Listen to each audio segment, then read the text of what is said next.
Okay, not quite sure I got an answer. Let me put it this way though. So coal, 7 power plants, the coalition wants to get up and running by the 2040s, so that gets out to net zero by 2050. When most experts look at this, they say 10, 12, maybe at the highest 15% of our overall power use. Gas is said to be a few percent as a priming sort of fuel, if you like. That leaves renewables to be what, 75, 80%?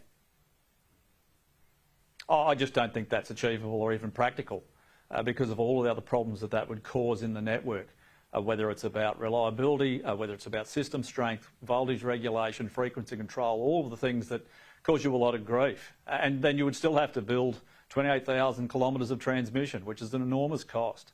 So in reality, and we've seen this already, Tom, you'll have to extend it.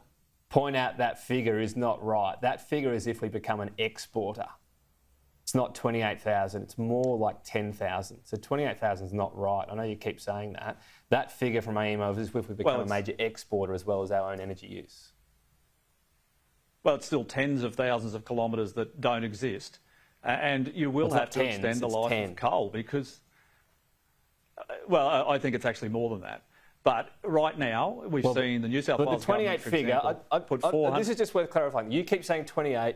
From that report, that's if we become an exporter. From that report, for just our own use, it's not tens, it's 10.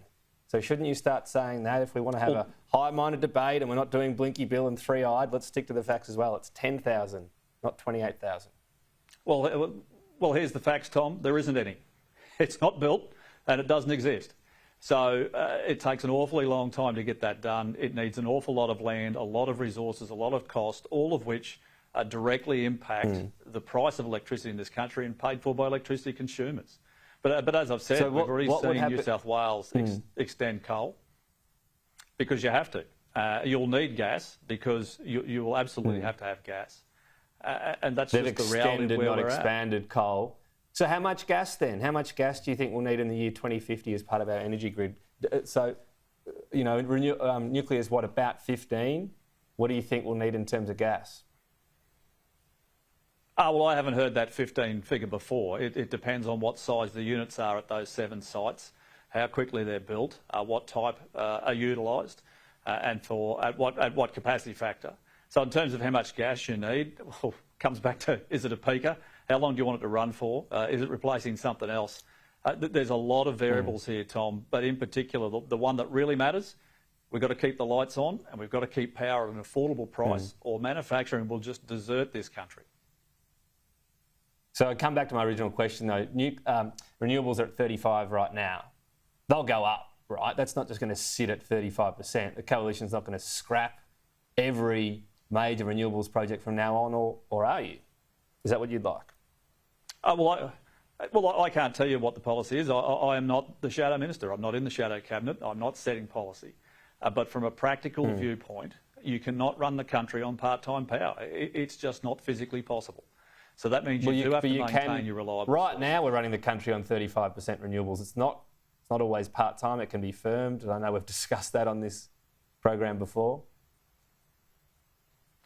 Well, once again, let's go to reality. In South Australia, it's held together by diesel generators and a connection to coal in Victoria.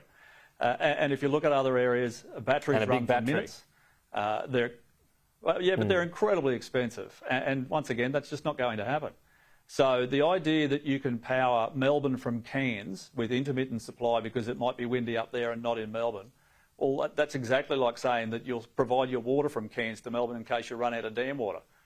No one believes that can happen. It's just ridiculous.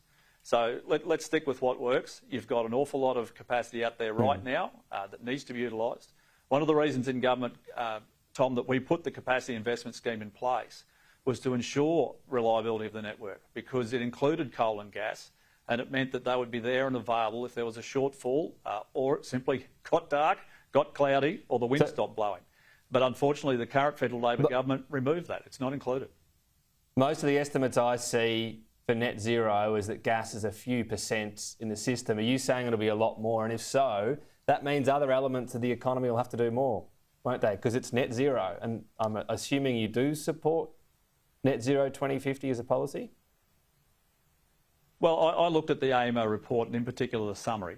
And I think one of the things that needs to be looked at very closely is the total amount of generation that is suggesting that is to be built in this country. Because it is so intermittent, because it's got such a low utilisation rate. It's like 20% for solar and 30, 33 for wind. You need an extraordinary amount of this stuff to even get close to averaging what you need. And then on batteries, they don't talk about how long the capacity is for, simply a delivery size in gigawatts. Whereas for batteries, it's gigawatt hours that matter. And the rest of it is just bunkum, to be honest. So I think there's a lot of work to be done here. Right. I'm sure there'll be more. We've got to go. Didn't quite get an answer on net zero. Maybe next time, unless you want to just say yes or no to me. Net zero, thumbs up, thumbs down. Well, there's already a commitment. It's a matter of how it's done. I'm asking about you, though. It's not up to me, mate. If it was up to me, things would look very different.